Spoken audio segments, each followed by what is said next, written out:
चर्चा नहीं है, कहन और सुनन की चर्चा। कहत कबीर और सुनो भाई साधु। तो सीधी सी बात है कि जब भी कबीर साहब कोई बात कहे होंगे तो सामने से कोई प्रश्न आया होगा तब ना उसका उत्तर दिए होंगे। प्रश्न करने वाला, यदि नारी के संबंध में माया महाठगनी हम जानी कबीर साहब ने कहा, तो निश्चित है कि जैसे रोगी ने डॉक्टर से प्रश्न किया कि डायबिटीज में ये हम खा सकते हैं कि नहीं, तब डॉक्टर ने उत्तर दिया कि डायबिटीज के पेशेंट के लिए रसगुल्ला क्या है? जहर है। रसगुल्ला जहर नहीं है, रोगी के संदर्भ में रसगुल्ला जहर है। तेल मसाला घी जहर नहीं है, रोगी के संदर्भ में वो जहर है। उसी प्रकार से कबीर साहब ने संपूर्ण स्त्री जाति को कामिनी, संपूर्ण स्त्री जाति को माया नहीं कहा। जो कबीर साहब को नारी विरोधी सिद्ध करने में लगे हुए हैं वो थोड़ा कान खोल करके बढ़िया से सुने। संपूर्ण स्त्री जाति को कबीर साहब तो माता कह करके पुकारते हैं, बहन कह करके पुकारते हैं, भाई का पुरुष को भाई कह करके पुकारते हैं, दादा कह करके पुकारते हैं, बाप कह करके पुकारते हैं, गुरु कह करके पुकारते हैं। तो वो संपूर्ण मनुष्य को गौरव प्रदान करने वाले जितने आदर सूचक वाक्य हैं, उस आदर के साथ वो चाहे वह स्त्री हो चाहे पुरुष हो सबको याद करते। कबीर साहब की एक साखी है कि जेते औरत मर्द उपाने सो सब रूप तुम्हारा, कबीर पोंगरा अल्लाह राम का सो गुरु पीर हमारा। जितने औरत और मर्द हैं सब एक समान है, कोई न छोटा है न कोई बड़ा है, न उसमें कोई ऊंच है न कोई नीच है, सब समान है। तो इतनी समानता की दृष्टि से देखने वाले आदमी, एक आदमी की बड़ाई करेगा और दूसरे को माया कह देगा। वस्तुतः माया कहा तो सवाल होता है क्यों कहा।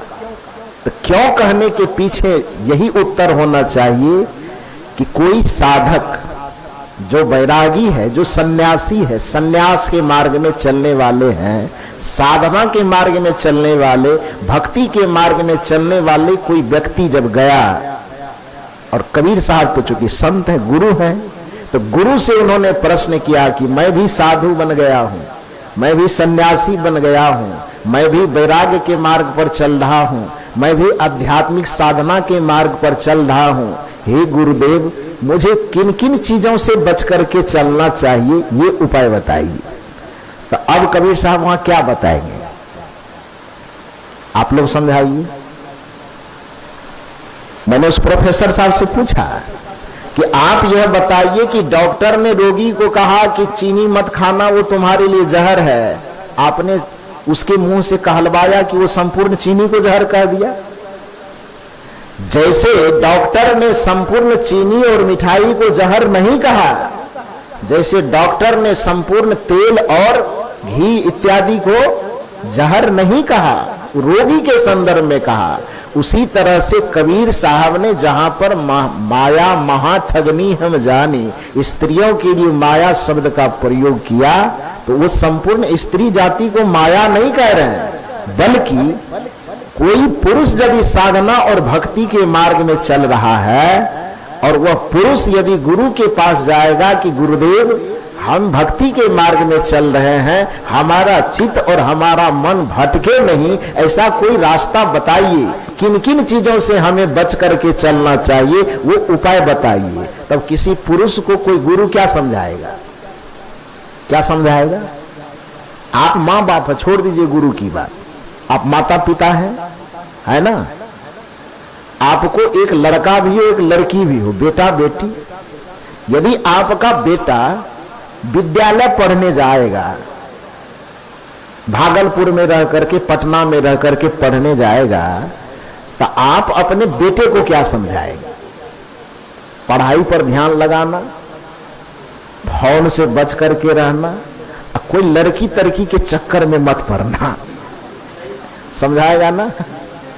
बेटा होगा तो उसको समझाएंगे कि नहीं? और उसी जगह पर कोई बेटी है आपकी, वह पटना पढ़ने के लिए जा रही है, तो बेटी को क्या समझाएंगे? बेटी को क्या समझाएंगे? प्रत्येक माँ बाप का ये दायित्व है, ये कॉमन बात है, इसमें कोई हंसने घबराने वाली छिपाने वाली बात नहीं। तो बेटी है तो बेटी को क्या समझाएंगे? बेटी को ये समझाएंगे कि देखो पढ़ाई में ध्यान लगाना, मोबाइल तोबाइल थोड़ा कम देखना, इधर उधर घूमना फिरना थोड़ा कम करना, लड़का लोगों के चक्कर में नहीं पड़ना। ये समझाएंगे कि नहीं समझाएंगे? यानी बेटी है तो उसको समझाएंगे कि किसी लड़के के चक्कर में मत पड़ना, और लड़का है तो उसको क्या समझाएंगे? लड़की के चक्कर में मत पड़ना। तो दोनों को न समझा रहे हैं, क्योंकि लड़की के चित्त को भटकाने में लड़का सहायक हो जाएगा, भटका देगा उसके चित्त, और लड़का के चित्त को कौन भटका देगा? लड़की। तो इस दोनों में एक दूसरे के चित्त को दोनों भटका रहा, तो लड़की के लिए लड़का माया हो गया क्योंकि चित्त को भटका रहा है, और लड़का के लिए लड़की माया हो गया क्योंकि उसके चित्त को वो भटका रहा है। तो वस्तुतः एक ही उसमें माया थोड़े हुआ, इसके लिए वो माया हो गया, उसके लिए वो माया हो गया। हुआ कि नहीं हुआ? अब इस जगह पर क्या कहेगा? यदि माँ बाप लड़के और लड़की को इस तरह से समझा रहा है, लड़के को समझा रहा है कि लड़कियों से बच के रहना, तो माँ बाप क्या लड़की का विरोधी हो गया? यदि माँ बाप अपने लड़की को समझा रहा है कि पढ़ने जा रहे तो पढ़ाई पर ध्यान देना, इधर उधर लड़का फड़का के चक्कर में मत पड़ना, तो क्या वो माँ बाप जो है वो लड़के सबका विरोधी हो गया? कैसे विरोधी हो गया? ये तो समझाने के लिए, रास्ता पर चलाने के लिए नहीं बातें कही जाती है।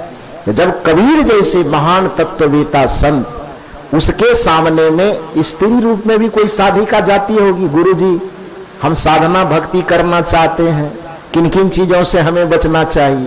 पुरुष साधक भी जाता होगा, गुरुदेव हम साधना भक्ति के मार्ग पर चल रहे हैं, हमें किन किन चीजों से बचना चाहिए। तो जब पुरुष साधक जाएगा अपने गुरु के पास में, तो उसको क्या समझाएगा? माया महा ठगनी हम जाने, उससे बच करके रहना, कहेगा कि नहीं कहेगा? अब कोई स्त्री साधिका जब जाएगी कि हमको भक्ति सत्संग साधना करना है, ध्यान करना है, भजन करना है, तो स्त्री को क्या समझाएगा? पुरुष से बच करके रहना, बताएगा कि नहीं बताएगा? अब इन तथ्यों को न समझ पाने के कारण कोई कलम का कारीगर जो न अपना बुद्धि लगाता है न विवेक लगाता है, वो केवल कलम के खींचातानी करेगा। और वो कबीर साहब जैसे निराले संत को कहे कि वो स्त्री के विरोधी है, तो उसका बुद्धि का दिवाला निकल गया कि नहीं निकला है? इतनी सी कॉमन सी बात है भाई, एक सामान्य माँ बाप अपने बच्चे तक को ये समझा सकते हैं, तो जो संत हजारों लाखों के गुरु हैं, गार्जन है वो। गुरु माने क्या होता है? माता पिता एक सामान्य गार्जन तो है ही, लेकिन गुरु तो महागार्जन है ना भाई। वो हमारे भौतिक दृष्टिकोण से भी हमारी सुरक्षा करते हैं और आध्यात्मिक दृष्टिकोण से भी हमारी सुरक्षा करते हैं, इहलौकिक दृष्टिकोण से भी हमारी सुरक्षा करते हैं और पारलौकिक दृष्टिकोण से भी हमारी सुरक्षा करते हैं। तो जब इहलौकिक सुरक्षा करने वाले माता पिता लड़के को अलग तरीके से, लड़की को अलग तरीके से समझा सकते हैं, लड़के को लड़की से बचने की सलाह दे सकते हैं और लड़की को लड़के से बचने की सलाह दे सकते हैं, तो जो सदगुरु हमारे महागार्जन हैं, जो सदगुरु हमारे महासंरक्षक हैं, क्या उसको भक्ति के मार्ग में चलने वाले लोगों को, पुरुष को स्त्री घट से बचने की सलाह नहीं देना चाहिए? देना चाहिए कि नहीं? और यदि कोई स्त्री साधना भक्ति के मार्ग में चल रही है, तो उसको पुरुष से बचने की सलाह नहीं देनी चाहिए? देनी चाहिए ना। तो इसमें विरोधी कौन सी लगता है?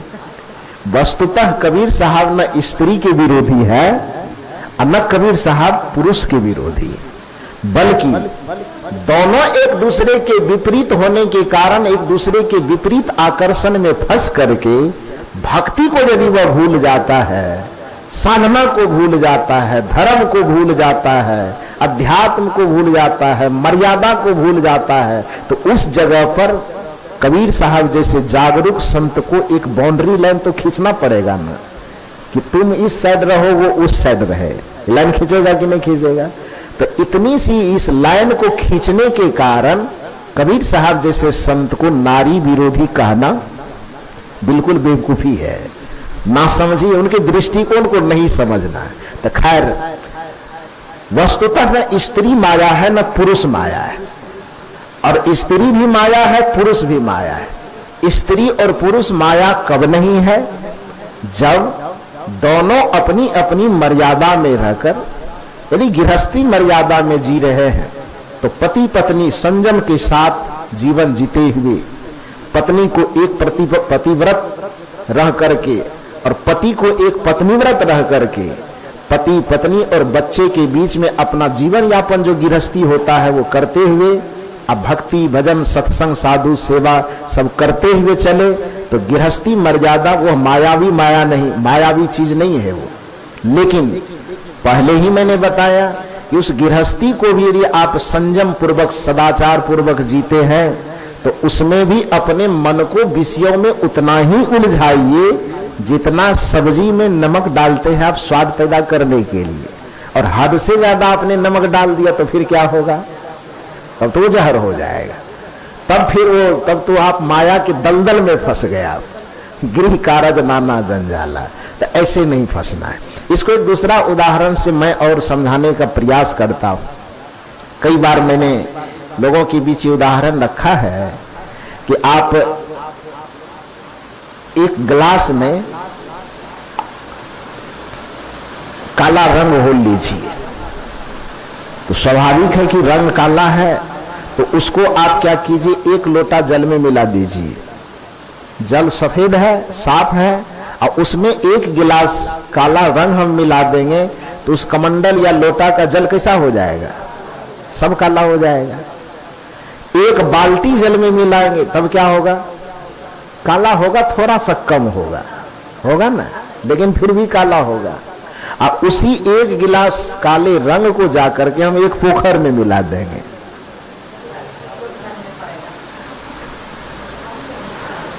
एक गिलास यदि रंग कम लग रहा है तो एक बाल्टी रंग लेंगे और गंगा जी में जाके मिला देंगे, कोई फर्क पड़ेगा?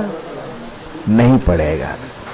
ठीक उसी प्रकार से जब आपकी चेतना का विस्तार जितना होते चला जाता है, आपके जीवन में विषय की मात्रा यदि कम होगी तो वो आपके जीवन पर असर इसलिए नहीं डालेगा क्योंकि गिलास का रंग मान लो कि माया है, और वो क्या कहते हैं, बाल्टी का पानी अथवा नदी का पानी अथवा पोखर के पानी को आप मान लीजिए कि वो एक प्रकार की जो आपका भक्ति है गुरु के प्रति, ईश्वर के प्रति, भगवान के प्रति।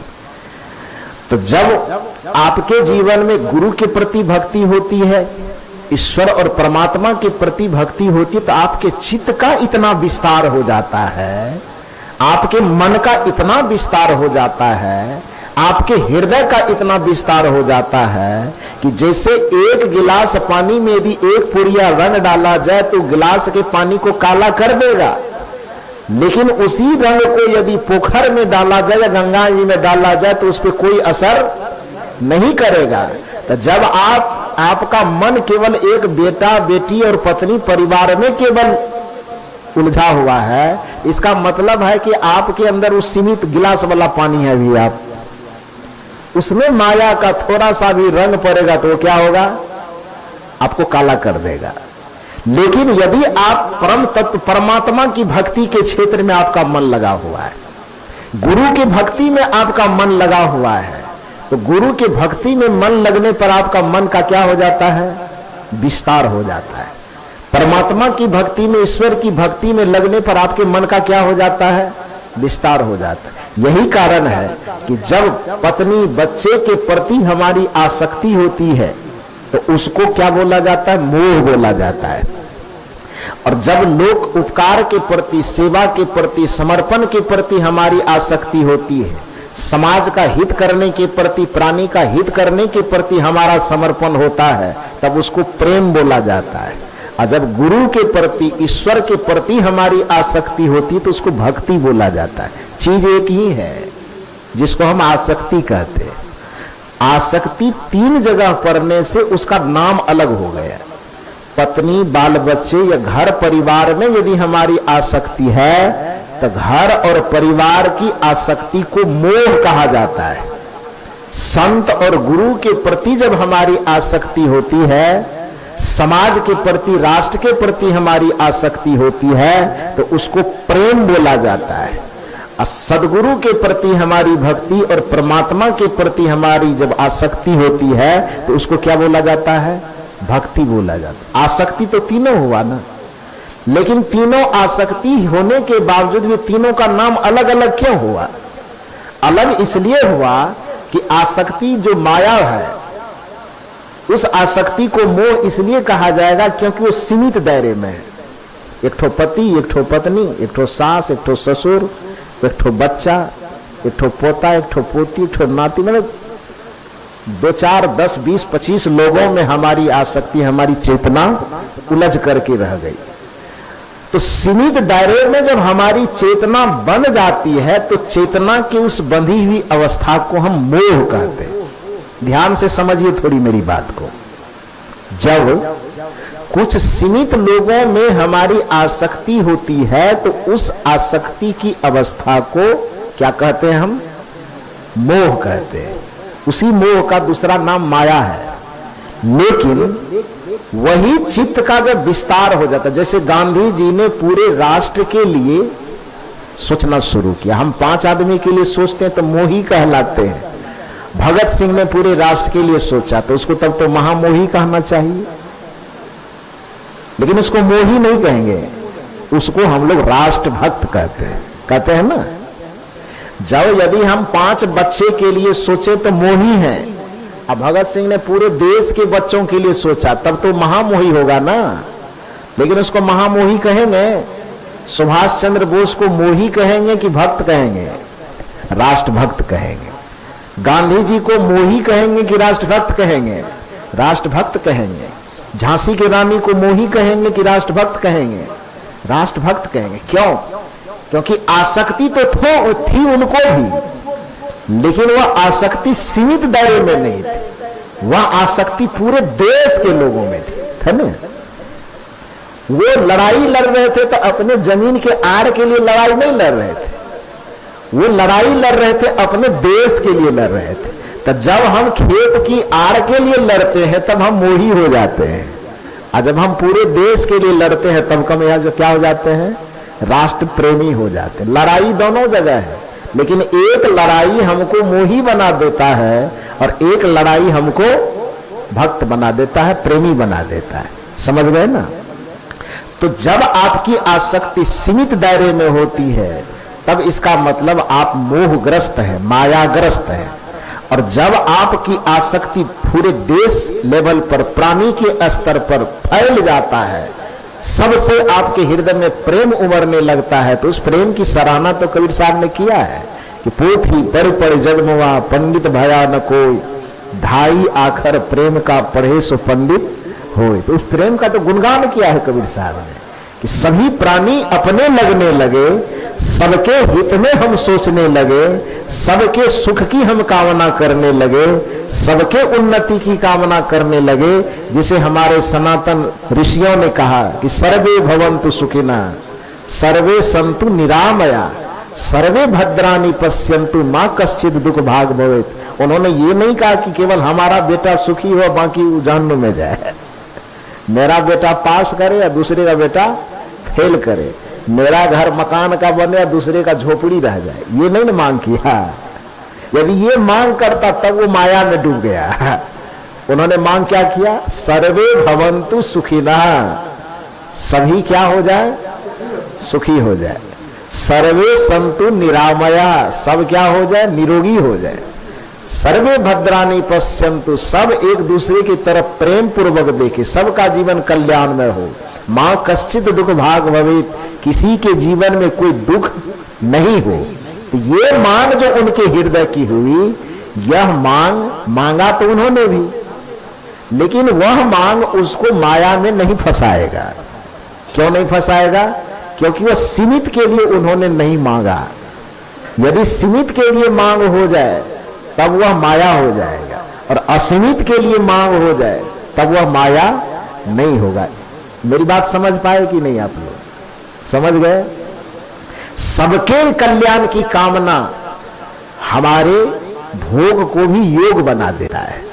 सबके कल्याण की कामना में, सबके कल्याण की कामना में यदि हम मांगते भी हैं कुछ, तो वह मांग हमें माया में नहीं डालता है, बल्कि वह मांग एक भक्ति के तौर पे काम आती है।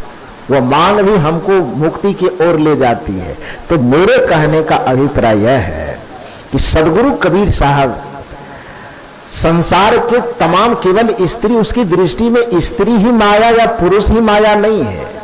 सदगुरु कबीर साहब जैसे विवेकी की दृष्टि में संसार के वह सभी प्राणी पदार्थ जो दिखता तो सच है लेकिन क्षणपन में विलस जाने वाला है, जो आंखों से दिखाई दे, कान से सुनाई दे, जो सत्य के जैसा दिखाई तो दे लेकिन उसकी सत्ता सत्य नहीं हो, वो क्षणपल में पानी के बुलबुले की तरह बन जाए और खत्म हो जाए, वो सब चीज माया है।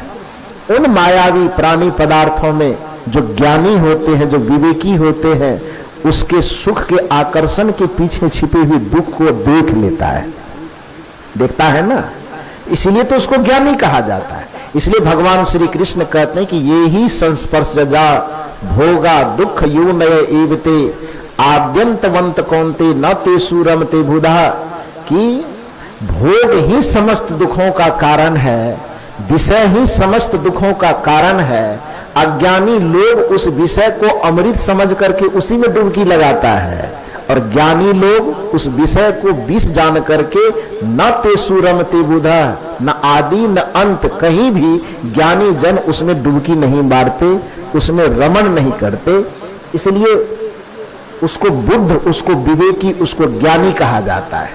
कहने का ये अभिप्राय है कि कबीर साहब हमें ऐसे विषय में डूबने से बचाते हैं, कबीर साहब हमें ऐसे मोह और माया में डूबने से बचाते हैं, और वो बताते हैं कि जो इसमें डूबने से बचेगा वही जो इस संसार का सबसे बड़ा धन है, उस धन की प्राप्ति कर पाएगा। जो ऊपर के इन धनों में, मायावी इन धनों में उलझ जाएगा, वह कभी भी वो आत्मधन की प्राप्ति नहीं कर सकेगा। और जब तक आत्मधन की प्राप्ति नहीं करेगा, कबीर साहब कहते हैं, उस आवागमन में जो भटकाव है उसका रुकेगा नहीं। इसलिए कबीर साहब कहते, पानी में मीन पियासी मोहि सुनी सुनी आवत हासी, आत्म ज्ञान बिना नर भटके कोई मथुरा कोई काशी। नाना जगहों पर भटकना सिर्फ और सिर्फ इसलिए हो रहा है कि मनुष्य आत्मज्ञान की ओर प्रवृत्त नहीं हो रहा है। तो आप सब लोग यहां पर सत्संग में आए हैं, तो सत्संग में आकर के आपको यह समझना है कबीर साहब की दृष्टि में कि आत्मज्ञान क्या है। आत्मज्ञान बस यही है कि जड़ प्रपंचों से अलग एक आत्म तत्व है। जिस आत्म तत्व के बारे में यदा कदा तभी लोग सुनता है गांव देहात में, जब आदमी कोई मर जाता है, मर जाता है तो कहता है क्या हुआ, फलाना आदमी मर गया। तो फलाना आदमी मर गया तो कौन मर गया, उसका शरीर मरा कि आत्मा मरा? मरा शरीर, लेकिन मरा क्यों? क्योंकि आत्मा के निगल जाने के कारण, आंख चले जाने के कारण नहीं न मरा है व्यक्ति, कान चले जाने के कारण नहीं न मरा है आदमी, पैर चले जाने के कारण नहीं न मरा है, मुंह चले जाने के कारण नहीं न मरा है। अरे मुंह तो मुंह के पास है, कान कान के ही पास है, पैर पैर के ही पास है, कान कान के ही पास है। 60-70 वर्ष से जिन जिन चीजों को जिन जिन जगह पे देख रहे थे, सब अपने अपने जगह पे लगा हुआ है ही। एक चीज जो चला गया, वो कौन चला गया? जो आत्मा चला गया। जो आत्मा चला गया, उस आत्मा को कभी देखे थे? कभी उनसे मुलाकात हुई थी? कभी उनके बारे में सोचा गया था? उस आत्मा के बारे में न कभी सोचा गया, न देखा गया, न उसको समझा गया। तब क्या किया गया? बस आखिरी समय में समाज के द्वारा याद करवाया गया, राम नाम सत्य है। तो केवल जीवन में एक ही बार ये समझना है कि राम नाम सत्य है। उस राम नाम की सत्यता को, उस आत्म तत्व की सत्यता को हमें जीवन रहते रहते समझ लेना है। जो उस राम नाम की सत्यता को जीवन रहते समझ लेता है, उसी को आत्मज्ञानी कहा जाता है, उसी को ब्रह्मज्ञानी कहा जाता है। कबीर साहब इसीलिए कहते हैं, संतन के संग लाग रे तेरी अच्छी बनेगी, अच्छी बनेगी तेरी बिगड़ी बनेगी। संतन के संग पूर्ण कमाई, हो ये तेरे बड़ भाग रे, तेरी अच्छी बनेगी। हंसन की गति हंस ही जाने, क्या जाने कोई काज रे, तेरी अच्छी बनेगी। ध्रुव की बनी प्रहलाद की बन गई, गुरु सुमिरन वैराग रे, तेरी अच्छी बनेगी। और अंत में कबीर साहब कहते हैं, कहत कबीर सुनो भाई साधु, राम भजन में लाग रे, तेरी अच्छी बनेगी। उस राम भजन में लग जाओ। दूसरी बात कबीर साहब कहते, कबीर साहब से पूछा गया कि संसार की स्थिति क्या है। कबीर साहब ने कहा, बहुत दुख दुख दुख की खानी, तब बची हो जब राम ही जाने। इसी बात को गोस्वामी तुलसीदास जी अपनी भाषा में कहते हैं कि दैहिक दैविक भौतिक तापा, राम राज काहू नहीं व्यापा। कि संसार में तीन प्रकार के, जिसे हम मायावी संसार कहते हैं, इस मायावी संसार में तीन प्रकार का दुख है। देखिए कितनी अद्भुत साम्यता है। कबीर साहब तो आज से 626 वर्ष पहले बताए, गोस्वामी जी तो कबीर साहब के लगभग 250 वर्ष के बाद हुए, तो 300 वर्ष के बाद उन्होंने बताया क्या, वो तो सभी संतों के विचार आदान प्रदान होते हैं, तो जो परंपरा से बात चली आ रही तो उसको कहा ही जाएगा ना। सीधी सी बात है कि जो भाषा हमारे बाप दादा बोलते आ रहे हैं, तो विरासत में हमें वो भाषा मिली है कि नहीं मिली है। तो जो विचार विरासत में 300 वर्ष से चली आ रही थी, तो 300 वर्ष के बाद गोस्वामी जी होंगे तो विरासत से आई हुई बात को लेंगे कि नहीं लेंगे? वो लेंगे ना। तो कबीर साहब तो चूंकि पहले हुए, तो इसलिए कबीर साहब की बात पहले आएगी।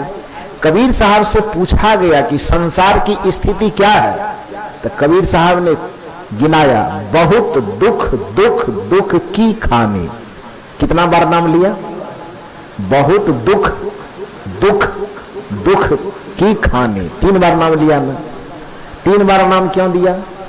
क्योंकि संसार में 3 प्रकार के दुख है, दैहिक दुख, दैविक दुख और भौतिक दुख। दैहिक दुख का मतलब देह से उत्पन्न किसी भी दुख को दैहिक दुख कहा जाता है। जैसे देह से बुखार पैदा होता है, किससे होता है? देह से पैदा होता है। कफ पैदा होता है, बात पैदा होता है, हड्डी में दर्द पैदा होता है, कौन चीज से? शरीर से न पैदा होता है। घाव पैदा हुआ तो किससे पैदा हुआ? शरीर से पैदा। माथा दर्द हुआ तो किससे पैदा हुआ? शरीर से।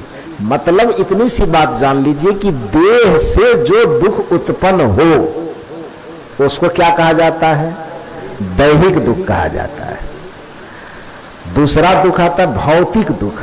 भौतिक, भूत माने प्राणी होता है। हम लोगों ने भूत का भी बड़ा गलत अर्थ निकाला। भूत माने हम समझते जो मर गया अब पकड़ लिया, ये भूत पकड़ लिया, तो वो मरने वाले को भूत नहीं कहा जाता है। भूत का मतलब प्राणी होता है, चाहे वो आदमी हो, पशु हो, पक्षी हो, माने जिसके अंदर प्राण का संचार हो उसको भूत कहते हैं। और इस भूत के ज्ञान को हम, जिसको अंग्रेजी में फिजिक्स कहते हैं, उस फिजिक्स का हिंदी नाम क्या है? भौतिक विज्ञान। भौतिक विज्ञान उसको क्यों कहते हैं? क्योंकि भूत का विज्ञान होने के कारण उसको समास रूप में क्या कहते हैं? भौतिक विज्ञान। भूत का विज्ञान है, यानी जिस प्राणियों का विज्ञान है, प्राणियों का विज्ञान होने के कारण, पदार्थों का विज्ञान होने के कारण, तत्वों का विज्ञान होने के कारण उसको क्या कहा जाता है? भौतिक विज्ञान कहा जाता है। तो भूत का मतलब वो पकड़ने वाला चुड़ैल नहीं, भूत का मतलब प्राणी। तो प्राणियों के द्वारा जो दुख मिले उसको भौतिक दुख कहा जाता है। अब आप कहेंगे प्राणी से कैसे दुख मिलता है? किसी को सांप काट लिया है, तो सांप क्या है? प्राणी है ना, यानी भूत है ना। वो उसके काटने से व्यक्ति को दुख मिल गया। रास्ते में चल रहा कुत्ता काट लिया, बिच्छू काट लिया, रास्ते में चल रहा कोई भैंसा उठा के पटक दिया, तो व्यक्ति तो अपने आप में सुखी था, बेचारा भैंसा पटक दिया, तो दुख किसके कारण मिला? भैंसा के कारण। भैंसा क्या है? प्राणी है। प्राणी को ही भूत कहा जाता है। तो जब किसी दूसरे प्राणी के द्वारा व्यक्ति को दुख पहुंचता है, तब उस दुख को क्या कहा जाता है? भौतिक दुख। शरीर से ही जब कोई दुख उत्पन्न होता है तो उसको क्या कहते हैं? दैहिक दुख। अब तीसरा आता है दैविक दुख। दैविक, दैव माने यहां पर प्रकृति होता है। अभी गर्मी से सबको पसीना चू रहा है, ये दुख कौन दे रहा है? गर्मी सबको लग रही, मन उकला रहा है कि नहीं उकला रहा है? दुख हो रहा है ना भीतर में, फीलिंग हो रही है कि बात ठीक नहीं लग रहा है। ये गर्मी जो मिल रही आपके पड़ोसी के कारण, तो हिंदुस्तान पाकिस्तान के कारण, तब प्रकृति के कारण मिल रहा है ना। तो प्रकृति के कारण जो तकलीफ मिले, अब पूरी आंधी चलने लगे, घर उजड़ जाए किसी का, आंधी चलने लगे, वृक्ष गिर जाए, उसके नीचे दब करके कोई मर जाए, किसी का कान फूट जाए, किसी का कपार फूट जाए, तो वो दुख आंधी, तूफान, गर्मी, वर्षा, जाड़ा, बाढ़, भूकंप, इस सब के द्वारा जो दुख मिलता है, इस दुख को क्या कहा जाता है? दैविक दुख। यानी प्राकृतिक शक्तियों के द्वारा जो दुख मिलता है उसको क्या बोला जाता है? दैविक दुख। ये तीनों दुख को समझ गए? दैहिक दुख, दैविक दुख और भौतिक दुख। इतने दुख का मतलब समझ गए ना? तीन प्रकार के दुख होते हैं। गोस्वामी जी ने तो नाम ले लिया कि दैहिक, दैविक, भौतिक, तापा, राम राज काहू नहीं व्यापा। कि जो व्यक्ति ध्यान करके, भजन करके, सत्संग करके उस राम राज में पहुंच जाएगा। हालांकि राम राज का मतलब ये मत लगा लीजिएगा कि अयोध्या राज, यदि कह दें कि राम राज में, तो राम राज का अयोध्या जाकर के देखिए। अभी तो लखनऊ से हम आ रहे थे तो उसी रास्ते से गुजरे थे, वहां भी उतनी गर्मी लग रही थी जितना गर्मी लखनऊ में लग रही थी। अयोध्या में वही गर्मी, बल्कि तो यूं कहो कि अयोध्या में लोग पानी के बगैर मर रहा है। पूरी धरती, वहां ट्रेन से आ रहे थे तो रास्ता में देखते आ रहे थे ना, बारिश के अभाव में वहां के जितने वनस्पति थे, जितने घास, कुछ सब जल गया था। तो अयोध्या में भी दुख है, और केवल अभी ये दुख नहीं है, जिस समय श्री राम जी मौजूद थे उस समय भी दुख था, नहीं था? अगर राम जी दुखी नहीं था, राम जी के समय में सीता जी धरती के अंदर क्यों चली गई? सुख के कारण कि दुख के कारण? हाँ, तो राम जी के सामने में न दुख था। बेटा को लड़ करके मांगना पड़ रहा है कि हमको अधिकार चाहिए, हमको पहचानते नहीं है। बाप से बेटी में लड़ाई चल रही है ना, राम जी से लव कुश को लड़ना पड़ रहा है ना, तो लव कुश लड़ रहा है, सुख के कारण लड़ रहा है कि दुख के कारण है? हाँ, दुख के कारण लड़ रहा है। राम जी के सामने में तीनों माता विधवा के रूप में बैठी हुई है, तो उस समय तीनों माँ को दुख मिलता होगा कि सुख मिलता होगा? दुख मिलता होगा ना। तो राम राज में दुख नहीं होता है, इसका ये अर्थ नहीं है कि मैंने जो राम जी का राज है या अयोध्या वाला राज है उसमें दुख नहीं होता, उसका ये अर्थ नहीं है। उसका ये अर्थ है, कबीर साहब की दृष्टि से पहले समझें तो बहुत दुख दुख दुख की खानी, अब तब बची हो जब राम ही जानी। तो वो राम अयोध्या वाला राम नहीं, वह राम कौन सा राम? जिस राम को कंधे पर उठाने वक्त सबके द्वारा सुनाते राम नाम। तो कौन राम सत्य है? वो अयोध्या वाला के भीतर वाला? अरे भीतर वाला के कारण न जिंदा थे कि अयोध्या वाले के कारण जिंदा थे? भीतर वाले के कारण जिंदा थे। भीतर वाला राम जब तक आपके भीतर में था तब तक आप बोल रहे थे, अब भीतर वाला राम निकल गया तब क्या हो गया? पूरी लीला खत्म हो गई। तो उस राम के राज्य में प्रवेश करना है। उस राम के राज्य में प्रवेश करने की कला को ही हम आत्मज्ञान कहते हैं, उसी को हम ब्रह्म ज्ञान कहते हैं। उस आत्मज्ञान को जब तक हम प्राप्त नहीं करेंगे, उस राम में रमने का ज्ञान जब तक हम प्राप्त नहीं करेंगे, तो कबीर साहब कहते हैं तब तक तुम दुख से बच नहीं पाओगे। बहुत दुख दुख दुख की खानी, अब तब बची हो जब राम ही जानी। उस राम तत्व को जिस दिन जानोगे, समझोगे, तब सब दुख से पार चले जाओगे। और इस बात का समर्थन गोस्वामी जी ने भी किया कि दैहिक दैविक भौतिक तापा, राम राज काहू नहीं व्यापा। उस राम राज्य में अर्थात आत्म राज्य में, उस आत्मज्ञान के राज्य में जिसके का प्रवेश हो जाएगा जो प्रविष्ट कर जाएगा उसको तीनों प्रकार के दुख में से कोई भी प्रभावित नहीं कर पाएगा।